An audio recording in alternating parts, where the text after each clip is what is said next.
Maayong hapon bay, continue ta karon. Kani siya kapila na ning video. I just film ni nako in one day. So murag kapoy nako. So kanina lang yung last video na to. Kaning one of the best lenses that I use. Disclaimer ta daan. Kaning mga video wala nako gina script, wala ko nag-prepare, wala sa ko nag-rehearse.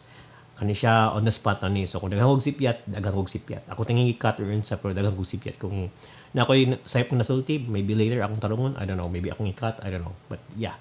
Also, I'm not sponsored anyway with all these like cameras, lenses, and everything else. These are all from my money, and I just want to share to you guys my experiences. Para malingot. Okay, we're gonna talk about this lens here, the 50G Master 1.2 Master, and then we're gonna talk about this lens also, the 51.4 Master. Personally, I'm a photographer mainly, and I do videos on the side also. And my favorite lens was the 51.4. Katong Canon ko 51.4. I love the 51.2 sa Canon, but gamay to siya. So ganahan ko to niya, though kuan siya, dili ka siya grabe ka sharp kay murag mo chromatic aberration niya mo atras siya gamay, mo blurry na noon. I moved to Sony now, and I just first got this 51.2 kasi mo muni unang gi-release, and this is one of the best lenses I've used. Yeah. Ninot gini siya kay 51.2, and the quality is so good. The focusing is so good. The motors are so good. Ako ng problema aning lens is that it's big. Look at that. It's big sa akong kamot. Murag siya katong 85 1.4 nga G Master. Nya wala ko ganahay adto. Ako nang bigya kay feeling na ako murag mahagtak ba igbutang dako ba kay siya good murag ako dili ko kakop or gamay lagi ko kamot na ba. So I didn't like it. So muna kong buhat is every time mag-shoot ko, mo gamit ko, but most of the times mabalik sa akong bag kay feeling na ako bugat. So mukuha ko sa 35 1.4 sa Sony kung mag photos ko kay gamay man siya. Nya murag balance sa body. Especially mo gamit ko ning A7C na ko aning A7C II akong gina-film karon. Mabalance na siya sa body ba, murag di kay siya dako ba. So, kani siya, murag wala na kay gamit niya, murag nasaad ko ba. So, kalit mo na ni offer ni release ang Sony sa 51.4. Mahagtak niya, guba. So, ni-release sa 51.4, which is very good kay ang yang filter thread, kato siya kay 72 mil. So, mura siya weird nga size. Kani siya kay 67 mil.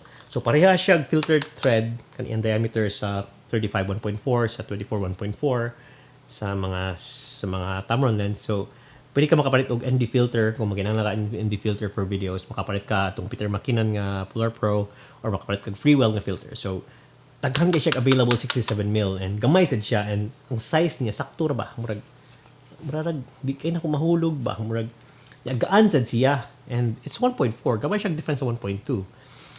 So yeah, dugay kay ko nagsigig pugong-pugong until I decided na I'm just gonna get the 1.4 because I'm a 50 mil guy. So I just get it because I like it. Dugay lagi ko nga sakto na lagi itong 1.2 kay kung may baligyan 1.2 magbasol ka. So muna siya karon na-acquire na ko duha.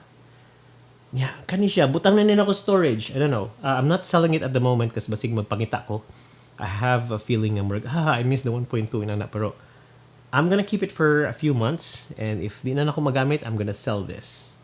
This one here, I really love it. It stays in my camera, I think, most of the times from now. And the size is good. It's like, for me, kung mag-shoot ko, I would think of the size of the lens, the weight, and also, unsay makabit ako, like katong filter. This is a very good lens. This is the holy grail. 1.2 and 1.4 is just a tad different. Kamay ka siya difference, but ang quality ani is the bokeh is so good. This is really a good lens, but I love this. So, bottom line is conclusion na to. If I were me and wala ko'y kwarta, or if I were me na ko'y kwarta, or whatever, I'd choose this. I'd choose the 51.4. So initially, if you ask me, kung wala gyud kalibutan, mo ko, "Kwa 1.2 kay mo man gani the best, mo man siya." Why settle for 1.4 when there's a 1.2? If you can't afford a 1.2, and if you can or can't afford a 1.2, get the 1.2 because it's the best. But surprisingly, sa akong knowledge karon, I'd choose the 1.4. If you'd ask me, I'd say get the 1.4. If you're someone who comes into me like, wala ba ka nang nakikwarta, wala problema ang budget, I want to choose between the two lenses. One ako nga. Nindot gyud palitan ng 1.2. But get the 1.4. It's lighter, it's better, it's cheaper, and it performs so well. So get the 1.4. Kung nagkakagwarta, di ka maminaw na ako, you get the 1.2 because yeah, why not? Like, it could be me nga, kanang, di ko ganahan ni kay bugat, di ko ganahan ni kay dako, di ko ganahan ni kay ana. But yeah, it depends on the person. But again, bottom line is I ask, get this. So yeah. In context, I hate vloggers who try to give you a review, talk about two stuffs, like compare things, and at the end, ingon sila nga, up to nimo, narana nimo, kung ganahan ka ni palitan mo, kung ganahan ka ni ganahan ko kanang definite answer and the reason why. So my definite answer is just get this because it's lighter, it's better, it's almost the same, it's cheaper, and I love it. I love it. So yeah, most of the people were hoping that kani akong piliun. Yeah, if I didn't know if I didn't have these experiences, then I'd choose this. But yeah, get this. Anyway, yeah, murag ka ng kapoy na kay Koda. Like, pila na ka-videos akong ibuhat karon niya. Murag, diba, dali man tanga pulaan. Ako good. So, muna ning last video na ko for now. But, dili ni siya posted in a, yeah, whatever. Sabot ko ito ba? Pero, wala nindot kini. I just got this. Nindot kini ba? Di ko kaingon nga, di ani kaduga akong paggamit na ni, pero nindot kini. Kilom na ko. Sige ba? Amping mo diya.